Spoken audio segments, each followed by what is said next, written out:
بسم اللہ الرحمن الرحیم۔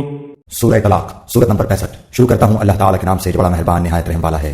یا ایھا النبی اذا طلقتم النساء فطلقوهن لعدتهن واحصوا العدة واتقوا الله ربكم لا تخرجوهن من بيوتهن ولا يخرجن إلا أن يأتين بفاحشة مبينة وتلك حدود الله ومن يتعد حدود الله فقد ظلم نفسه لا تدري لعل الله يحدث بعد ذلك امرا۔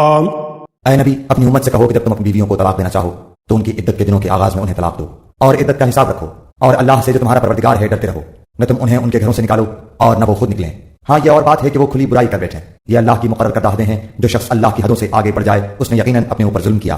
تم نہیں جانتے شاید اس کے بعد اللہ تعالیٰ کوئی نئی بات پیدا کر دے۔ فَإِذَا بَلَغْنَ أَجَلَهُنَّ فَأَمْسِكُوهُنَّ بِمَعْرُوفٍ أَوْ فَارِقُوهُنَّ بِمَعْرُوفٍ وَأَشْهِدُوا ذَوَيْ عَدْلٍ مِّنكُمْ وَأَقِيمُوا الشَّهَادَةَ لِلَّهِ ذَلِكُمْ يُوعَظُ بِهِ مَن كَانَ يُؤْمِنُ بِاللَّهِ وَالْيَوْمِ الْآخِرِ وَمَن يَتَّقِ اللَّهَ يَجْعَل لَّهُ مَخْرَجًا۔ بس جب یہ عورتیں اپنی عدت پوری کرنے کے قریب پہنچ جائیں تو انہیں یا تو قاعدے کے مطابق اپنے نکاح میں رہنے دو یا دستور کے مطابق انہیں الگ کر دو، اور آپس میں سے دو عادل شخصوں کو گواہ کر لو، اور اللہ کی رضامندی کے لیے ٹھیک ٹھیک گواہی دو۔ یہی ہے وہ جس کی نصیحت اسے کی جاتی ہے جو اللہ پر اور قیامت کے دن پر ایمان رکھتا ہو، اور جو شخص اللہ سے ڈرتا ہے اللہ اس کے لیے چھٹکارے کی شکل نکال لیتا ہے۔ وَيَرْزُقْهُ مِنْ حَيْثُ لَا يَحْتَسِبُ وَمَن يَتَوَكَّلْ عَلَى اللَّهِ فَهُوَ حَسْبُهُ إِنَّ اللَّهَ بَالِغُ أَمْرِهِ قَدْ جَعَلَ اللَّهُ لِكُلِّ شَيْءٍ قَدْرًا۔ اور اسے ایسی جگہ سے روزی دیتا ہے جس کا اسے گمان بھی نہ ہو، اور جو شخص اللہ پر توکل کرے گا اللہ اسے کافی ہوگا۔ اللہ تعالیٰ اپنا کام پورا کر کے ہی رہے گا۔ اللہ تعالیٰ نے ہر چیز کا ایک اندازہ مقرر کر رکھا ہے۔ واللائي يئسن من المحيض من نسائكم إن ارتبتم فعدتهن ثلاثة أشهر واللائي لم يحضن وأولاة الأحمال أجلهن أن يضعن حملهن ومن يتق الله يجعل له من أمره يسرا۔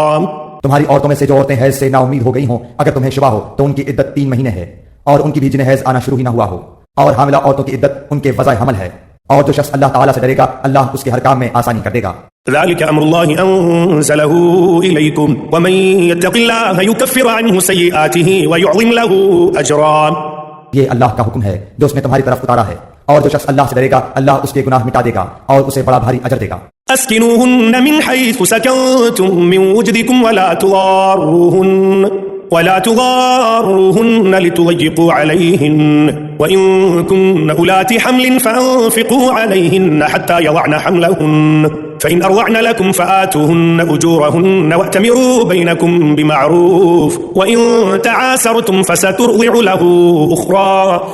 تم اپنی طاقت کے مطابق جہاں تم رہتے ہو وہاں ان طلاق والی عورتوں کو رکھو، اور انہیں تنگ کرنے کے لیے تکلیف نہ پہنچاؤ، اور اگر وہ حمل سے ہوں تو جب تک بچہ پیدا ہو لے انہیں خرچ دیتے رہو۔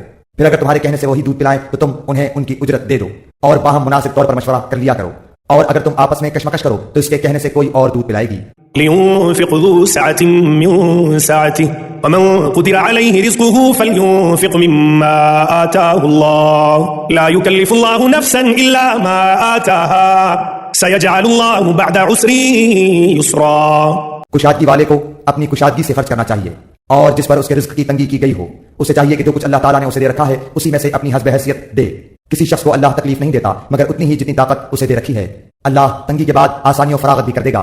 وَكَأَيٍّ مِّن قَرْيَةٍ عَتَتْ عَنْ أَمْرِ رَبِّهَا وَرُسُلِهِ فَحَاسَبْنَاهَا حِسَابًا شَدِيدًا وَعَذَّبْنَاهَا عَذَابًا نُكْرًا۔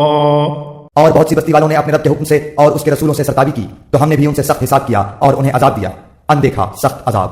فَذَاقَتْ وَبَالَ أَمْرِهَا وَكَانَ عَاقِبَةُ أَمْرِهَا خُسْرًا۔ بس انہوں نے اپنے کرتوت کا مزہ چکھ لیا اور انجام کار ان کا خسارہ ہی ہوا۔ أعد الله لهم عذابا شديدا فاتقوا الله يا أولي الألباب الذين آمنوا قد أنزل الله إليكم ذكرا۔ ان کے لیے اللہ تعالیٰ نے سخت عذاب تیار کر رکھا ہے، بس اللہ سے ڈرو اے عقل مند ایمان والو، یقیناً اللہ نے تمہاری طرف نصیحت اتار دی ہے۔ رسولا يتلو عليكم آيات الله مبينات ليخرج الذين آمنوا وعملوا الصالحات من الظلمات إلى النور ومن يؤمن بالله ويعمل صالحا يدخله جنات تجري من تحتها الأنهار خالدين فيها أبدا قد أحسن الله له رزقا۔ رسول جو تمہیں اللہ کے صاف صاف احکام پڑھ کر سناتا ہے تاکہ ان لوگوں کو جو ایمان لائیں اور نیک عمل کریں وہ تاریکیوں سے روشنی کی طرف لے آئے، اور جو شخص اللہ پر ایمان لائے اور نیک عمل کرے اللہ اسے ایسی جنتوں میں داخل کرے گا جس کے نیچے نہریں جاری ہیں جن میں یہ ہمیشہ ہمیشہ رہیں گے، بے شک اللہ نے اسے بہترین روزی دے رکھی ہے۔ الله الذي خلق 7 سماوات ومن الأرض مثلهن يتنزل الأمر بينهن لتعلموا أن الله على كل شيء قدير وأن الله قد أحاط بكل شيء علما۔ اللہ وہ ہے جس نے 7 آسمان بنائے اور اسی کے مثل زمینیں بھی، اس کا حکم ان کے درمیان اترتا ہے تاکہ تم جان لو کہ اللہ ہر چیز پر قادر ہے، اور اللہ تعالیٰ نے ہر چیز کو باعتبار علم گھیر رکھا ہے۔